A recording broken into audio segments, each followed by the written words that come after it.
지난주 목요일에 서울에 있는 여의도 순복음교회 다녀온 적이 있습니다. 목사 임직식이 있었는데 이영훈 담임 목사님이 그날 설교를 하셨습니다.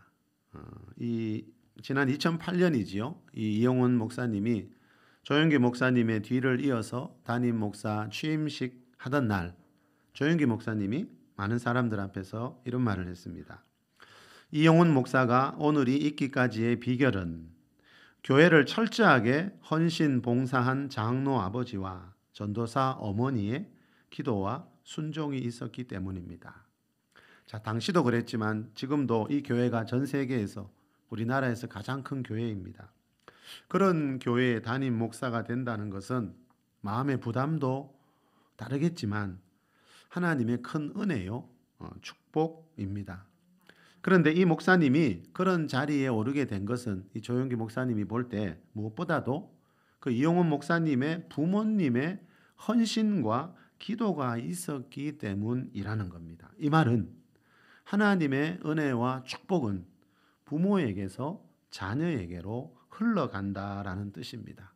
성경도 이렇게 말씀합니다. 우리 창세기 26장 23절 4절 우리 앞에 보고 다 같이 한번 큰 소리를 읽어보겠습니다. 시작. 이삭이 거기서부터 브엘세바로 올라갔더니 그 밤에 여호와께서 그에게 나타나 이르시되 나는 내 아버지 아브라함의 하나님이니 두려워하지 말라. 내 종 아브라함을 위하여 내가 너와 함께 있어 네게 복을 주어 네 자손이 번성하게 하리라 하신지라.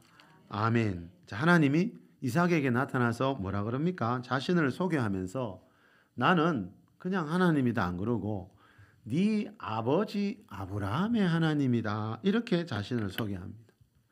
그러면서 뭐라 그럽니까? 내 종 아브라함을 위하여. 네 아버지 아브라함은 내 종이었다는 거예요. 내 종 아브라함을 위하여 네게 복을 주어 네 자손까지 번성하게 하리라. 자, 이 말씀 앞에 보면 이삭이 농사지어서 100배의 열매를 얻었어요. 이 100배는 뭡니까? 이 사람의 힘으로는 불가능한 하나님이 주시는 초자연적인 복을 말하거든요. 자, 하나님이 이삭에게 100배의 복을 주신 이유를 설명하는 겁니다. 그 이유가 뭐라고요? 네 아버지 아브라함은 죽어서 이 세상 지금 떠났지만 내가 네 아버지 아브라함을 생각해서 너에게 100배의 복을 주었다는 겁니다. 자, 하나님이 주시는 복의 특징 중에 하나는 이렇게 하나님의 복은 그 사람을 통해서 후손들에게 흘러간다는 거죠. 그 가정에 누군가가 뿌려놓은 씨앗 때문에 후손들이 받는 복이 있다라는 것을 성경이 이렇게 말씀하기 때문에 조영기 목사님이 그날 그 말씀을 하신 겁니다. 자, 이 이영훈 목사님이요, 지난 2010년에요 어느 월간지와 인터뷰한 적이 있는데 그때 이런 말을 했습니다. 우리 교회에서, 우리 여의도 순복음교회에서 병고침 받고 저주받았던 인생이 잘 살게 되는 변화를 체험하는 사람이 많습니다. 순복음교회에 가면 구원받고 병고치고 축복받는다는 기대, 거기 가면 가지지 못한 것을 얻을 수 있다는 믿음 때문에 사람들이 많이 몰렸고 지금도 마찬가지입니다. 자, 저주받았던 인생이 잘 살게 된다는 말은요, 성경적으로 말하면 이 죄에서 온 저주의 사슬을 끊고 죄가 파생한 그 죄의 결과물들을 끊고 다시 말하면 저주에서 축복의 삶으로 변화된 사람들이 그만큼 많다는 뜻입니다. 제가 지난주 목요일에 여의도 순복음교회 갔더니 이 교회 곳곳에 큰 글씨로 요한 3서 2절 말씀이 적혀 있었습니다. 이 교회를 개척하셨던 조영기 목사님이 이 말씀 가지고 수많은 사람들을 저주에서 축복의 삶으로 변화시켰던 그 말씀인데요. 우리 교회 주보에도 나오고 있고 우리 다시 한번 읽어봅시다. 큰 소리로 한번 읽어봅시다. 사랑하는 자여 내 영혼이 잘됨 같이 네가 범사에 잘되고 강건하기를 내가 간구하노라. 자, 사도 요한이 이 글을 쓰면서 그죠? 이런 기도 제목을 가졌어요. 사랑하는 자여 네 영혼이 잘된 같이 네가 범사에 잘되고 강건하기를 내가 원한다. 이 말은 이 기도가 이루어지니까 이렇게 기도하고 있겠지요. 자, 네 영혼이 잘됨 같이라는 말은 말 그대로 영혼의 축복입니다. 그죠? 범사가 잘 되어는 뭡니까? 환경의 축복입니다. 우리 일터의 축복입니다. 강건은 뭡니까? 이건 육체의 축복입니다. 자, 이 영혼과 환경과 육체의 건강 이 세 가지를 삼중 축복이라 그럽니다. 조영기 목사님이 쓴 오중 복음과 삼중 축복이라는 책이 있습니다. 이분은 평생 오중 복음과 이 삼중 축복을 전했습니다. 오중 복음은 뭔가 하면요. 성경에 나오는 수많은 주제가 있잖아요.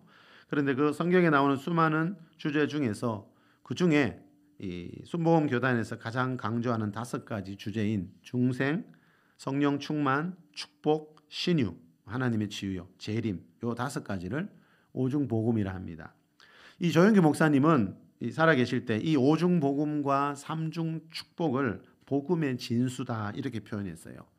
성경에서 말하는 복음은 오중 축복, 오중 복음과 삼중 축복에 대한 것이라는 뜻입니다. 자, 다시 말하면 이 오중 복음을 기초로 해서요. 중생은 거듭남을 말하지요. 죄에서 구원을 말하지요. 이 중생, 성령 충만, 축복, 재림, 축복, 신유, 재림 이 오중 복음을 깨닫게 되면 바르게 깨닫게 되면 무슨 일이 있단 말입니까? 삼중 축복을 받게 된다 이 뜻입니다. 다시 말하면 성경은 이 오중 복음을 기초로 해서 삼중 축복에 대해 말씀하고 있다는 겁니다. 신앙생활의 기초와 가장 핵심은요. 이 하나님 말씀이 기록되어 있는 이 성경 66권이 무엇을 말씀하고 있는지를 깨닫는 겁니다. 자, 이 말씀 중에 조영기 목사님이 보니까 이 5가지가 가장 중요한 거라는 거죠. 이 5가지만 깨달으면 무슨 일이 있다고요? 삼중 축복이라는 것이 나와 내 삶에 따라온다는 거죠. 하나님 말씀은 이론이 아니고 그 말씀 안에 담겨 있는 것들을 우리가 삶으로 직접 체험할 수 있습니다. 자, 오중 복음을 깨달아서 삼중 축복을 체험한 사람들이 그 교회 안에 차고 넘치다는 말씀이죠. 그래서 그 교회가 지금 전 세계에서 가장 큰 교회가 될 수 있었다는 겁니다. 자, 이 목사님이 이 책에서요, 이 조영기 목사님이 이 책에서 우리가 순복음 교회라 그러죠. 이 순복음 교단을 그 순자가 무슨 의미인가? 이 순복음이 무슨 의미인지 이렇게 이 책에서 설명합니다. 순복음이란 성령의 감동으로 쓰여진 하나님 말씀을 그대로 다 믿고 받아들이는 충만한 복음을 의미합니다. 오늘날 적지 않는 교회와 신자들이 복음을 부분적으로 또는 왜곡되게 이해하고 있는데 이는 매우 안타까운 일입니다. 사람들의 문제를 해결해주고 인생의 상처를 치료해주고 죽어가는 자를 진정으로 살리는 복음이 되고 있지 못합니다.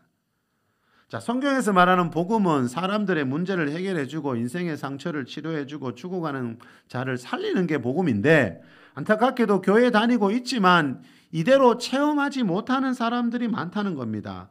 하나님 말씀을 그대로 다 순복음 그대로 믿지 않는 경우가 많기 때문이에요. 제가 아까 설교 서두에 전에 말씀드렸지요. 우리는 자꾸 내가 원하는 설교를 듣고 싶어 하더라고요. 많은 분들이. 하나님은 우리가 원하는 듣기 좋아하는 말씀을 주시는 분이 아니고 하나님은 하나님 입장에서 하나님의 백성들에게 가장 필요한 말씀을 주시고 싶어 하거든요. 요즘 안타깝게도 그죠? 사람들이 원하는 듣기 좋은 그런 이야기를 원하는 경향이 참 많아졌습니다. 자, 여러분, 교회를 다니면서도 성경에서 말하는 이 복음을 바르게 이해하지 못하는 일이 많이 생기고 있다는 뜻입니다. 이 말은. 그리고 그것 때문에 복음의 능력이 나타나지 않는다는 거죠. 이 복음 안에는 우리 인생의 모든 문제를 해결할 수 있는 능력이 다 담겨 있는데 교회를 몇 년, 몇십 년 다니는데도 이런 능력을 경험하지 못하는 사람들이 많다는 거죠. 그 가장 큰 이유가 성경에서 말하는 복음 그대로인 순복음, 성경에서 말하는 복음 그대로를 믿지 않고 사람의 생각이 들어가 있는, 그죠? 그런 복음을 믿고 있기 때문이라는 거죠. 다시 말하면 베드로전서 2장 2절에서 말하는 순전하고 신령한 젖을 먹는 게 아니고 순전하지 않은, 다시 말하면 하나님 말씀에다가 뭔가 다른 것을 살짝 섞은 그런 말씀들을 먹고 있기 때문에 복음의 능력이 나타나지를 않는다는 거죠. 하나님은 자기의 말씀 그대로가 있지 않는 곳에서는 역사하지 않습니다. 예. 하나님은 하나님 말씀 그대로가 있는 곳에서 역사하지 하나님 말씀 아닌 다른 말씀을 하나님 말씀으로 믿고 있는 곳에서는 자신을 나타내지 않는다는 거죠. 데릭 프린스 목사님이 저주에서 축복으로라는 책에서 이런 말을 했습니다. 우리의 문화적 배경이 무엇이든지 상관없이 축복과 저주가 중세 암흑 시대로부터 내려오는 원시적인 미신이 아님을 인식하는 것이 대단히 중요합니다. 많은 사람들이 여러분 복과 특히 복 이야기, 축복 이야기는 안 그러는데 저주 이야기를 하면 교회 다니는 사람들도 그죠? 이번 말처럼 뭐 중세 암흑 시대부터 내려오는 뭐 그런 이야기인 줄 알고 그렇게 생각하는 경향이 많더라는 겁니다. 더 들어보실래요? 축복과 저주는 우연히 또는 예측할 수 없는 방식으로 우리의 삶에 영향을 미치는 것이 아니라 영원 불변의 법칙에 따라 작용합니다. 영원 불변의 법칙에 따라 작용한다는 말은 여러분 축복과 저주는 우연히 일어나는 것이 아니라 영원 불변의 법칙에 따라 일어난다는 말은 성경에서 말하는 복과 저주의 법칙이 있다라는 겁니다. 이 세상 모든 사람들은 자기들이 믿든 안 믿든 간에 하나님 믿든 안 믿든 간에 하나님이 이 세상에 만들어 놓으신 복과 저주의 법칙에 따라서 지금 하루하루를 살아가고 있다라는 뜻입니다. 이 복과 저주의 법칙이 불변, 영원 불변이라는 말은 그 누구도 피해갈 수 없다는 겁니다. 예수님 재림하시는 날까지 이 세상 모든 사람들은 이 성경에서 말하는 복과 저주의 법칙을 따라서 태어나고 죽고 살아가고 있다는 겁니다. 여러분 사람으로 태어난 이상 누구도 죽음을 피해갈 수 없잖아요. 사람들은 믿기 싫겠지만 그죠? 이거 믿는 사람이 세상에 얼마나 됩니까? 그래서 자기 가정에 수없이 많은 우환이 되풀이되고 반복이 되어도 그걸 끊지 못하잖아요.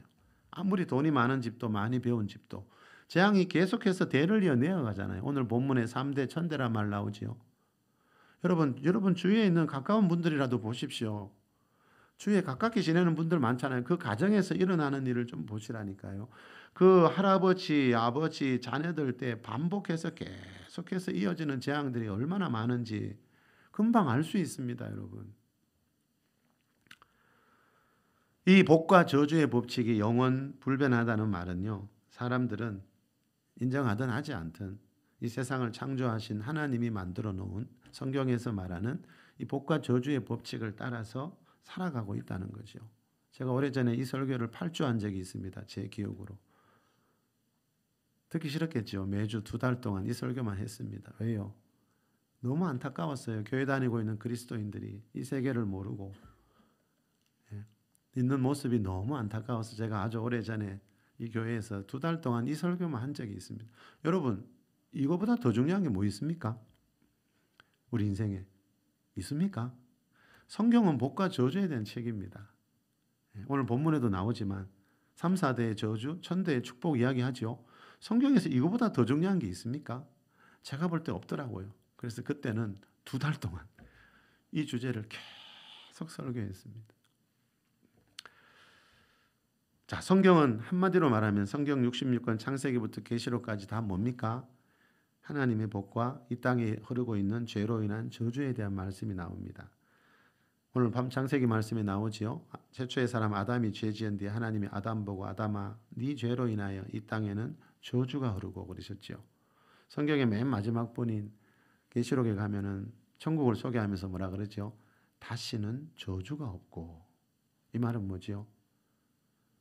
아담부터 예수님 재림 때까지 이 세상은 죄로 인한 저주 속에서 사람들이 살아가고 있다는 거죠. 아까 찬양했죠, 여러분. 하나님 나라 임하소서. 자, 예수님이 주기도문 가르쳐 주시면서 아버지의 나라가 임하게 해달라고 기도하라 그랬죠. 이 말은 이 세상은 아버지 하나님의 나라가 아니라는 거죠. 마귀의 나라지요. 마귀가 공중에서 권세 잡은 마귀의 나라인데 그 마귀의 나라 속을 살아가기 때문에 수많은 우환과 사연들이 넘치잖아요. 그런데 그 마귀의 나라 속에서 하나님의 나라가 부분적으로 임합니다. 시작은 기도입니다. 예수님이 기도를 가르쳐 주실 때 하신 말씀처럼 너희는 이렇게 기도하라. 주의 나라가 임하시오며 아버지의 나라가 너희 가정의 일터 가운데 임해달라고 꼭 기도해라. 그보다 중요한 게 어디 있어요, 여러분? 마귀의 나라 속에서 살면서 아버지의 나라가 이루어지는 이보다 더 중요한 일 없더라는 거죠. 이게 복과 저주의 법칙과 관계된 거거든요. 자, 우리 창세기 3장 17절 이 말씀 한번 읽어봅시다. 성경에 저주라는 말이 처음 나오지요. 시작. 아담에게 이르시되 내가 내 아내의 말을 듣고 내가 네게 먹지 말라 한 나무의 열매를 먹었은즉 땅은 나로 말미암아 저주를 받고 너는 네 평생에 수고하여야 그 소산을 먹으리라. 자, 저주받은 땅에 사는 사람은 평생 수고해야 되지요. 이 저주를 따라오는 어려운 일들이 있다는 거죠. 자, 하나님이 창조한 최초의 사람 아담에게 하신 말씀입니다. 하나님이 먹지 말라고 한 선악과 따먹은 뒤에 하나님은 아담에게 지금 뭐라 그랬습니까? 아담아, 땅, 네가 살고 있는 땅은 전에는 그렇지 않았는데 너로 말미암아, 무슨 말이죠? 네가 지은 죄로 말미암아, 하나님 말씀 거역하고 지은 죄로 말미암아 네가 살아가고 있는 땅은 저주를 받고 있고 너는 이제 앞으로 평생 수고해야 먹고 살 거다. 예. 맞잖아요, 여러분. 사람들이 인생이 얼마나 힘들다 그래요. 죽을 것처럼 힘들다잖아요. 예. 그 이유가 있다는 거죠. 이 땅에는 죄로 인한 저주가 흐르고 있기 때문에 사는 게 힘들고요. 온갖 오한과 재앙이 끊이지 않는 날이 없다는 겁니다. 자, 이 아담이 지은 죄로 인한 저주가 우리가 흐르고 있는 땅을 여러분 오늘도 밟고 지나왔거든요. 예. 자, 그런데 여러분 이 죄로 인한 저주는 크게 보면 세 가지입니다. 뭐라 그랬죠? 가난과 질병과 죽음, 이 세 가지가 죄로 인한 3대 저주입니다. 여러분 우리가 한 가지 이해하기 어려운 게 있는데요. 이 가난과 질병과 죽음은 하나님이 창조한 것이 아니라는 거죠. 많은 분들이 이거를 헷갈려 하시더라고요. 여러분 이 세상에 있는 모든 것들을 하나님이 다 창조한 게 아닙니다. 창세기 1장 31절에 보면요. 하나님이 세상을 창조하신 뒤에 지은 것을 보시면서 뭐라 그랬죠? 보시기에 심히 좋았다라 그랬죠.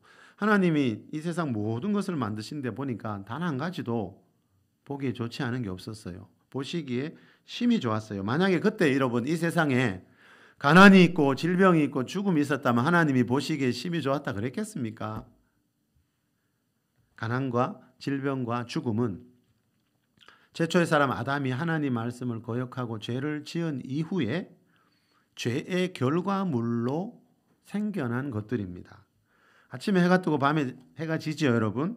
이게 뭐지요? 자연계의 법칙이 있죠. 하나님이 세상을 창조하실 때 이 자연계에 눈에 보이는 자연계에 두신 법칙이 있고 우리 눈에 보이지 않는 영적인 세계 영계에 두신 법칙이 있습니다. 그것이 우리 인간의 생사화복과 관계가 있거든요. 자, 여러분 쓰레기를 버려두면 이곳에 반드시 언젠가는 벌레가 생깁니다. 마찬가지로요. 영적인 세계에요. 이 죄라는 것이 생겨난 뒤부터 가난과 질병과 죽음이라는 이 죄의 3대 저주가 생겨났습니다. 저절로 생기는 겁니다. 음식 쓰레기 두는 곳에 벌레 생기듯이. 그런데 갈라디아서 3장 13절에 보니까요.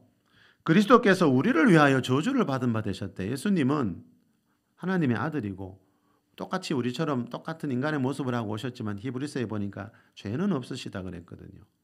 예수님은 우리와 똑같은 인간이지만 단 한 가지 다른 것은 죄가 없어요. 그래서 동정녀 마리아의 몸에서 태어나셨지요. 성령으로. 자, 그런데 예수님이 우리를 위하여 저주를 받으면 예수님은 저주받을 이유가 없었어요. 그런데 예수님이 십자가에서 우리를 위하여 우리 모두를 위하여 저주를 받은 바 되셨대요. 자, 예수님이 우리 죄를 위해 십자가에서 피 흘려 죽었다는 말은 뭐지요, 여러분?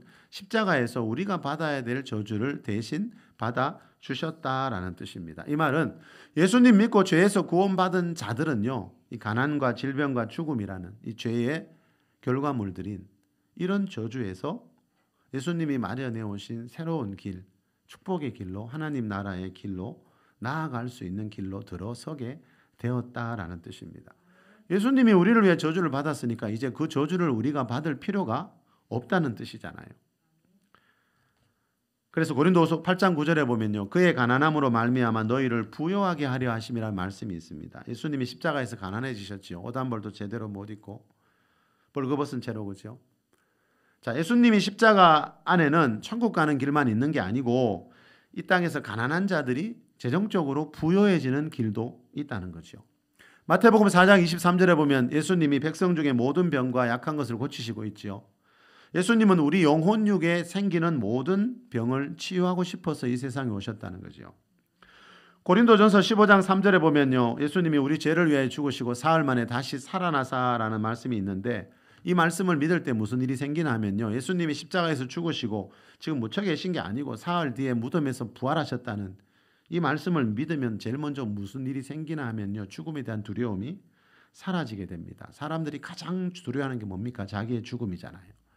그래서 죽음 이야기 안 하잖아요. 죽음이라는 단어조차 떠올리지 않잖아요. 그런데 그리스도인들 보십시오. 죽음을 평범하게 이야기하잖아요.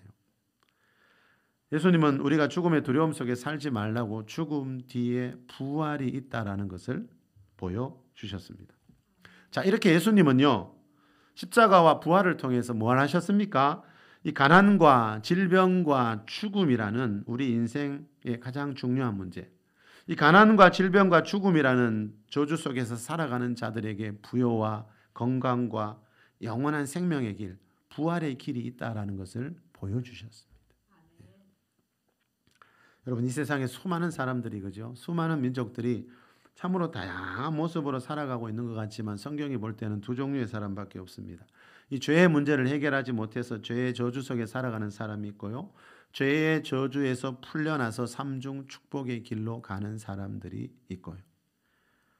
우리 인생의 마지막은 여러분 죽어봐야 아는 거지만, 그렇죠? 많은 사람이 그러죠. 그거 어떻게 믿냐고.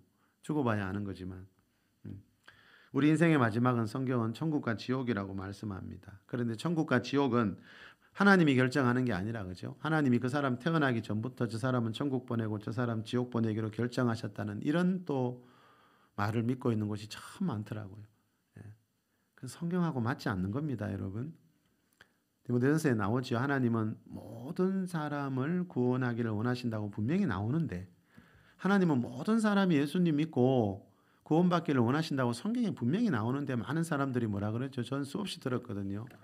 어떤 사람들은 태어나기 전부터 천국 가기로 예정되어 있고, 어떤 사람은 태어나기 전부터 지옥 가기로 예정되어 있고, 이거는 성경하고 맞지 않는 말씀입니다, 여러분. 우리가 이런 복음을 많이 믿고 있다는 거죠. 자, 성경이 말하는 진리는 하나입니다, 여러분. 진리가 하나이기 때문에 가짜가 많지요. 고린도전서 1장 24절에 보면요, 그리스도는 하나님의 능력이요 하나님의 지혜라 말씀이 나옵니다. 자, 예수님의 십자가는 하나님의 능력이고 하나님의 지혜래요. 그 예수님의 십자가 안에 하나님의 능력과 지혜를 다 담아놨대요. 그런데 세상 사람들은 이 십자가가 미련하게 보인다 그랬죠. 십자가의 도가 멸망하는 자들에게는 미련하게 보인다. 예수님 믿지 않는 자들에게는 그 예수님의 십자가, 다시 말하면 예수님 믿는 사람들이 좀 미련하게 보여요. 마음이 약하고 의지가 약해서 그런 거 의지하지 하면서, 그죠? 그런데 하나님은 그 세상 사람들이 볼 때 미련하게 보이는 그 예수님의 십자가에 자기의 능력과 지혜를 다 담아두셨대요. 그래서 그 십자가를 믿으면 하나님의 능력과 지혜를 체험하게 된다는 거죠. 방금 말씀드린 하나님은 가난한 자들이 부해지고 병든 자들이 치유받고 죽음을 두려워하던 자들이 부활과 천국 소망으로 죽음의 두려움을 이기면서 살아가기를 원하시고 계십니다. 그래서 예수님을 보내주셨습니다. 예수님의 십자가 안에 있는 이 모든 하나님의 능력과 지혜를 여러분의 삶 속에서 경험하는 삶이 되시기를 축복합니다. 자, 오늘 본문은 우리가 잘 아는 십계명입니다. 이 십계명 중에 제2계명에 보면 제가 지금까지 말씀드린 이 성경에서 말하고 있는 복과 저주의 법칙에 대한 말씀이 나옵니다. 자, 십계명 구약 성경에 두 곳에 나오지요. 오늘 본문 출애굽기 20장하고 신명기 5장 두 곳에 나옵니다. 그런데 구약 성경에 나오는 어떤 말씀들은 여러분, 예를 들면은 골로새서 2장 16절에 말하는 음식법이나 절기나 초하루 제도 같은 것들은, 또 구약에서 드렸던 동물 제사 같은 것들은 신약 시대에는 더 이상 지키지 않습니다. 그렇죠? 그거는 그림자라서 예수님 오신 이후에는 사라졌다 그랬죠. 그런데 구약 성경에 나오는 모든 말씀들이 다 사라지고 폐해진 것이 아닙니다. 구약 시대에 지켜야 되는 것도 있고, 그 구약 성경 중에 있는 말씀이지만 이 십계명처럼 신약 시대에도 지키고 영원히 지켜야 하는 법도 있습니다. 이 십계명은 구약 성경에 있지만 구약 시대 사람들만 지키라고 주신 법이 아니고 신약 시대 성도들도 반드시 지켜야 하는 법이라는 겁니다. 다시 말하면 천국 가기 위해서는 반드시 이 십계명을 지키면서 살아야 한다는 거죠. 어떻게 알 수 있는가 하면요. 마태복음 19장에 보면 어떤 사람이 예수님 앞에 와서 묻지요. 내가 무슨 선한 일을 하여 영생을 얻을 수 있습니까? 영생, 천국에서 영원히 사는 거지요. 그 말씀을 물었을 때 예수님이 뭐라 그랬죠? 네가 영생의 생명에 들어가려면 계명을 지키라 그랬는데 그 계명이 뭔지 그 밑에 보니까 다 십계명에 있는 말씀이죠. 이 말은 십계명은 구약의 본만이 아니고 신약 시대 성도들도 반드시 지켜야 되는, 천국 가기 위해서 반드시 지켜야 되는 법인데 우리는 대부분 뭐라 그러죠? 예수 믿기만 하면 다 천국이지 계명은 지키지 않아도 된다라고 말하는 사람들이 참 많지요. 오직 믿음은 성경의 일부분인데, 오직 믿을 때 의로워지죠. 예수 믿으면 의로워지죠, 여러분. 그거는 성경에서 말하는 진리지만 전부가 아니고 일부분이거든요. 그런데 우리는 그 일부분의 복음을 가지고 모든 걸 다 하고 이 땅에서 다 복받고 천국 가는 복받고 하려는 분들이 참 많더라고요. 그것도 복음에 대한, 성경에 대한 큰 오해 중에 하나죠. 그럼 예수님 말씀이 잘못됐잖아요, 여러분. 예수님은 내가 어떻게 영생 얻을 수 있습니까? 어떻게 천국 갈 수 있습니까? 물으니까 계명을 지키라 그랬는데 요즘 뭐라 그러죠? 믿기만 하라 이러잖아요. 믿는 것은 시작이고 일부분이라는 거죠. 예수님 믿고 난 뒤에는 하나님 백성들에게 주시는 이 말씀을 지키면 살아야 되는데 대부분 보면은 많은 경우에 이 믿음만, 오직 믿음하면서 이 믿음만을 강조하고 이 오직 믿음에 대한 단어조차 오해하는 경우들이 사실은 너무 많은 걸 봤습니다. 그래서 그런 분들은 계명을 지키라 그러면 대반 그러지요. 당신 율법주의자냐고. 믿기만 하면 천국이지 무슨 계명을 지키냐고 이러지요. 마태복음 19장 거기만이 아니고 성경 수없이 나오는데 성경이 이렇게 말하는데도 우리는 사람에게 들은 게 굉장히 더 오래 가나 봐요. 그죠? 성경을 읽고 깨달아야 되는데 그게 아니고 누군가 했던 말이 우리는 쉽게 기억이 오래 가기 때문에 그렇게 믿는 경우들이 참 많더라고요. 예수님이 하신 말씀이고 사도들이 하신 말씀은 그 말씀을 사람이 했는 말보다 우리가 더 새겨 들어야 한다는 거죠. 자, 이 시간 살펴보려고 하는 것은 이 10계명 중에 오늘 읽었던 1, 2계명입니다. 먼저 우리 본문 출애굽기 20장 1절에서 3절까지 다시 한번 읽어볼게요. 하나님이 이 모든 말씀으로 말씀하여 이르시되 나는 너를 애굽 땅 종되었던 집에서 인도하여 낸 내 하나님 여호와니라. 너는 나 외에는 다른 신들을 내게 두지 말라. 아멘. 너는 나 외에는 다른 신들을 내게 두지 말라. 자, 띄워주실래요? 다른 신들이 세상에 많다는 거죠. 세상에 신이 얼마나 많습니까? 자, 이것이 10계명 중에 제1계명입니다. 여러분, 이 3절 말씀이. 자, 하나님이 이 10계명 말씀을 언제 주셨다고 나오지요? 2절에 보니까 나는 너를 애굽 땅 종되었던 집에서 인도하여 된 너희 하나님 여호와라고 하시면서 이 말씀하지요. 이 말씀 언제 주셨어요? 이스라엘 백성들이 애굽에서 종살이 하다가 이제 출애굽한 후에 광야 교회에 들어온 뒤에 이 말씀을 주셨습니다. 자, 이스라엘 백성들 430년 동안 애굽에서 종살이 하다가 이제 홍해 건너서 구원받은 뒤에 시내산에 도착해서 이 말씀을 받았습니다. 자, 애굽 땅 종되었던 집에서 살다가 구원받아 하나님 백성 되었단 말은요, 신약으로 말하면 우리가 세상 죄 속에 살다가 예수님 믿고 이제 그리스도인이 되었다는 뜻입니다. 자, 하나님이 그렇게 세상에서 구원한 자들에게 이 10계명을 주시면서 첫 계명으로 말씀하신 게 뭐라고요? 너는 나 외에 다른 신들을 네게 두지 말라. 이 말은 하나님 믿는 사람들도 자꾸 다른 신들을 섬기려고 한다는 겁니다. 구약에 많았지요. 이스라엘 백성들 보십시오. 늘 하나님도 섬기면서 그 지역에 있는 신도 섬겨요. 왜? 그 지역 사람들이 그 신 섬겨야 농사 잘 되고 장사 잘 되고 집안이 잘 된다 그러니까 또 그 신을 섬겨요. 그래서 안타깝게도 하나님이 지금 자기를 믿고 이제 그죠? 광야교에 들어온 광야교회 성도들 보고 이 말씀하는 거예요. 이제부터는 세상에 다른 신들은 네 옆에 두지 마라. 섬기지 말라. 자, 왜 하나님은 다른 신들을 섬기지 말라고 할까요? 하나님이 우리를 세상에서 죄에서 구원하신 구원자이기 때문이죠. 하나님이 세상을 창조하시고 사람을 창조하신 창조주이기 때문입니다. 하나님을 구원자로 창조주로 믿는 믿음이 여러분 안에도 있기를 축복합니다. 자, 그런데 하나님이요, 자, 세상에서 구원해서 이제 자기 백성 삼은 사람들에게 이렇게 첫 계명으로 이 말씀하는 것은 우리가 하나님 믿고 신앙생활하는 가운데도 다른 신들을 믿으려고 하는 그런 유혹들이 우리 주위에서 많이 있게 된다라는 뜻입니다. 여러분, 이 출애굽할 때 이스라엘 백성들은요, 우리가 평생 한두 번 보기 힘든 엄청난 기적들을 본 사람들이지요. 애굽에서 나올 때 10가지 재앙이 애굽 땅을 뒤덮는 걸 봤지요. 홍해바다 갈라진 틈을 걸어왔지요. 광야 들어와서 40년 동안 하늘에서 아침마다 만나가 내려오는 걸 봤지요. 그 많은 기적을 본 사람들에게도 하나님이 너는 나 외에 다른 신들을 섬기지 말래요. 그런 사람들도 다른 신들을 섬기는 일들이 많이 있다는 거죠. 그렇다면 우리는요, 여러분, 우리는 그런 기적 못 봤는데, 그죠? 유혹당할 확률이 더 높겠죠. 그래서 신약 시대도 보면 신앙이 오래가지 못하는 경우들이 너무 많더라고요. 몇 년을 교회 다니다가 보면 또 금방 또 다른 데 가 있더라고요. 이 성경이 이론이 아니더라고요, 여러분. 자,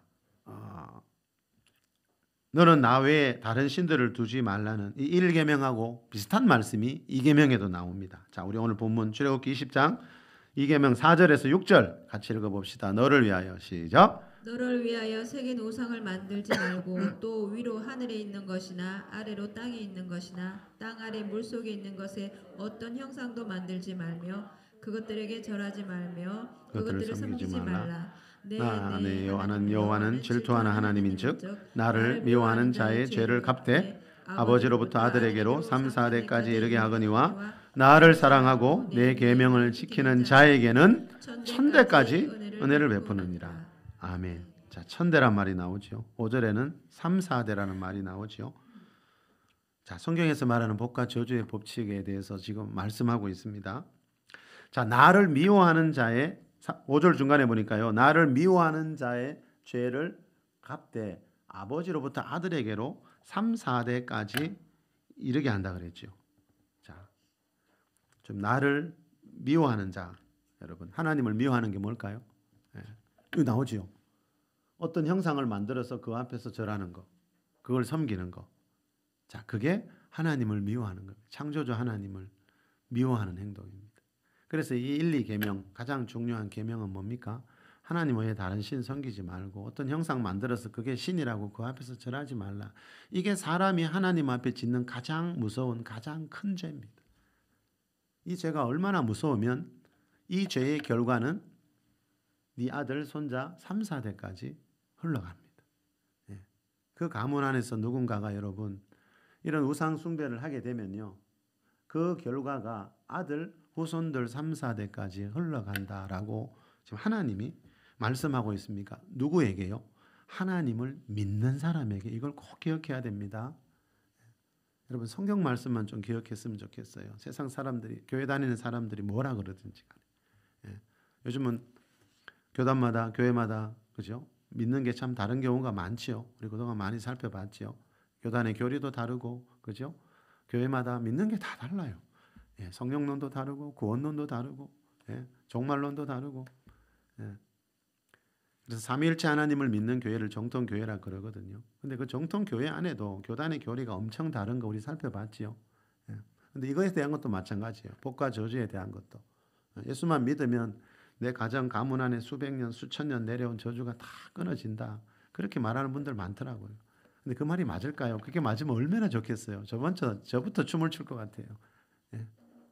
내 한 사람 예수 믿었는데 내 가정 안에, 가문 안에 수백 년 죄로 인한 저주가 순간에 다 끊어진대요. 그게 맞다면 얼마나 좋겠어요. 그러면 제가 이런 설교할 필요가 없죠, 여러분. 그러면 이 십계명 말씀 하나 이렇게 말씀하면 안 되거든요. 왜요? 지금 죄로 인한 저주가 3, 4대까지 흘러간다는 말은 누구에게 하신 말씀이라고 조금 전에 말씀드렸죠. 애굽에서 구원해서 광야 교회에 들어온 사도행전 7장 38절에 보면 출애굽한 이스라엘 백성들을 광야 교회라 그랬죠. 모세는 광야 교회에 있었고 모세는 광야 교회 지도자예요. 지금 교회 다니는 성도들 보고 이 말씀을 하는데 우리는 관점이 성경에서 말한 관점하고 너무 다른 경우들이 많더라는 거죠. 그래서 하나님이 십계명 아까도 말씀드렸죠. 이건 신약의 시대에도 지켜야 되는 법이고 천국 가기에 누구나 지켜야 되는 법. 이 말은 그만큼 중요하다는 거거든요. 자, 우상 숭배의 죄가 창조주 하나님 앞에서 짓는 가장 큰 죄입니다. 그래서 이런 우상 숭배의 죄는 그 죄를 지은 사람만이 아니고 그 사람의 후손 3, 4대까지 죄의 결과물들인 가난과 질병과 죽음이라는 저주가 흐르게 된다라고 지금 말씀하고 있는 겁니다. 하나님은 이 말씀을 불신자들이 아니고요. 그건 당연하고요. 세상에서 구원받은 출애굽한 이스라엘 백성들, 자기 백성들, 오실 메시아를 믿은 그리스도인들에게 하신 말씀이라는 것을 꼭 기억해야 합니다. 그래서 신명기 30장 19절에도 이런 말씀이 나옵니다. 광야의 성도들에게 이렇게 말합니다. 내가 생명과 사망과 복과 저주를 네 앞에 두었은즉 네가 택하라고. 지금 교회 다니는 성도들 보고 여러분 앞길에 두 길이 있다는 겁니다. 무슨 길요? 생명과 복의 길도 있지만 사망과 저주의 길도 있다. 광야교회 다니지만 하나님 믿지만 생명과 복의 길로 가는 사람도 있지만 사망과 저주의 길로 가는 사람도 있는데 네가 택하라고. 우리가 결정하는 겁니다. 하나님이 우리가 태어나기 전부터요. 그 사람 천국 보내고 지옥 보내고 그렇게 미리 결정해 놓고 세상에 태어나게 한 게 아닙니다. 여러분. 그런 복음 없습니다. 하나님은 모든 사람이 예수님 믿고 구원받기 원해서 예수님 보내주셨다 그러고요. 그래서 예수님도 모든 민족에게 복음을 전하라 그랬죠. 예? 믿는 자들은 죄에서 구원을 받게 될 거라고. 믿으면 구원 받는 겁니다. 그런데 태어날 때부터 결정된 게 아닙니다. 성경 말씀이 있고 성경과 아주 비슷한 말씀이 있습니다. 그래서 헷갈리지요. 그래서 성경을 더 정확하게 봐야 되죠, 여러분. 자, 교회 안에 두 길이 있다는 겁니다, 여러분. 광야 교회 안에 두 길이 있었어. 그럼 광야 교회 안에만 두 길이 있겠습니까? 아니죠. 예수님이 오시고 난 뒤에 산상수훈에 봐도 예수님이 자기 제자들에게 설교할 때도 마태복음 5장, 7장 우리 산상수훈 많이 살펴봤지요. 5장 시작 부분에 보니까 예수님이 누구에게 그 설교했지요? 믿는 자들에게, 자기 제자들에게 그 5장에서 7장에 나오는 산상수훈 하시지요. 그 산상수훈의 결과가 뭐지요? 결론이 나의 이 말을 듣고 믿는 자들은, 나의 이 말을 듣고 지키는 자들은, 나의 이 말을 듣고 지키지 않는 자들은 두 길로 갈라집니다. 이 말은 뭔가 하면 예수님 믿는 사람들 속에 두 길이 있다는 겁니다. 자, 교회 안에도 여러분 두 길이 있습니다. 자, 아브라함 때문에 여러분 아들 이삭이 아까 100배의 복을 받았다 그랬죠. 자, 그 집안에 누군가가 뿌려놓은 우상 숭배의 죄악 때문에 후손들이 그 죄의 결과물들을 먹으면서 살 수 있습니다. 자, 이 말은 여러분 위에서부터 아래로 축복이 흘러가듯이 저주도 흘러간다는 겁니다. 그래서 예수님 믿고 난 뒤에는 제가 제자반할 때 수없이 강조했죠. 그런 기도도 많이 했죠. 내 가문 안에 쌓여있는 우상 숭배의 죄들이 없는지 반드시 점검해보고 구약 성경 곳곳에 나오는 것처럼 내 조상들이 지은 죄를 위해 회개하는 시간도 반드시 가져야 된다는 거죠. 아직도 일제시대 때 신사참배한 죄를 회개하는 기도 모임들이 있다 그랬죠. 왜 그럴까요, 그분들이? 그 옛날의 죄를 왜 할까요? 한번 생각해 봐야 된다니까요, 여러분. 그분들이 무슨 이유 때문에 하겠지, 이유가 있겠죠. 근데 가장 중요한 이유는 이거거든요, 여러분. 그 조상들이 지은 죄는 누군가가 후손들이 회개를 해야 그 죄의 결과물들이 사라지게 됩니다. 우리 다윗과 사울 살펴봤잖아요. 사울은 죽고 사라졌는데 다윗 때 3년 기근이 있었지요. 사울왕은 죽어서 지금 이 세상에 없는데 한 나라가 3년 3달도 아니고 3주도 아니고 3년 기근 얼마나 고통스러웠겠어요. 다윗이 기도할 때 뭐라 그랬죠? 네 조상 사울이 지은 죄 때문이다 그랬죠. 그 죄를 해결하고 난 뒤에 다시 하나님이 그 기도를 들으시는 모습을 우리 살펴봤죠. 그런데 요즘 우리는 이렇게 안 믿는 경우가 참 많지요. 예수 믿으면 위에서 내려오는 모든 부정적인 것들이 한순간에 다 사라진대요. 그 말이 맞으면 얼마나 좋겠어요. 그러나 성경 어디를 봐도 그렇게 말씀하지 않고요. 다니엘서 9장 16절에 보면요. 다니엘이 하나님께 기도하면서 이렇게 말합니다. 우리의 죄와 우리 조상들의 죄악으로 말미암아 예루살렘과 주의 백성이 사면에 있는 자들에게 수치를 당하고 있습니다. 우리의 죄 때문이 아니고 우리 조상들이 남겨놓은 죄 때문에 주의 백성들이 주변에 있는 사람들, 세상 사람들에게 수치를 당하고 있대요. 조상들이 남겨놓은 죄가 후손들의 삶에 영향을 끼치고 있다는 거죠. 에레미야 애가 5장 7절에도 이런 말씀이 있지요. 현대인의 성경으로 제가 쉽게 읽어드릴게요. 우리 조상들은 범죄하였으나 심판이 내리기 전에 죽었으므로 우리가 대신 그 죄의 대가를 받고 있습니다. 여러분, 조상들은 죽고 사라졌어요. 그 죄 짓고 살아서 이 세상 떠났는데 우리가 후손들이 대신 그 죄의 대가를 받고 있대요. 그러면 구약 시대만 이럴까요? 또 어떤 분 그러잖아요. 이건 구약 성경 아니냐고. 십계명은 신구약 영원한 법이라니까요. 예. 자, 조상들이 남겨놓은 죄가요, 그 후손들의 삶에 어떤 수치를 당하게 해요. 그래서 구약에 보면 이런 기도들을 하고 있는 거예요. 그 사라진 조상들을 위해서 왜 기도하겠어요? 우리 삶에 어떤 영향을 끼치니까 그 조상들이 지은 죄를 회개해 달라고 대신 후손들이 기도하고 있는 거예요. 자, 이것과는 반대로 우리 서두에 봤듯이 6절에도 나오죠. 나를 사랑하고 내 계명을 지키는 자에게는 천대까지 은혜를 베푼다. 자, 저주는 3, 4대지만 은혜는 천대예요. 자, 아브라함이 하나님을 사랑하고 계명을 지켰다는 거죠. 아브라함이 하나님을 사랑하고 계명을 지키고 살으니까 아브라함이 죽고 난 뒤에 아들 이삭이 농사에서 100배의 복을 받고, 그리고 하나님이 이삭 보고 뭐라 그랬죠? 네 자손들에게도 복을 주리라. 이 축복이 계속 3, 4대, 1000대까지 흘러가는 모습들이 성경에 나오고 있습니다. 이렇게 하나님의 복이 1000대까지 흘러가는 가정도 있습니다. 여러분, 내 자녀들에게 물려줄 수 있는 최고의 복은 돈이 아니고요, 하나님 안에 있는 이 1000대의 축복입니다.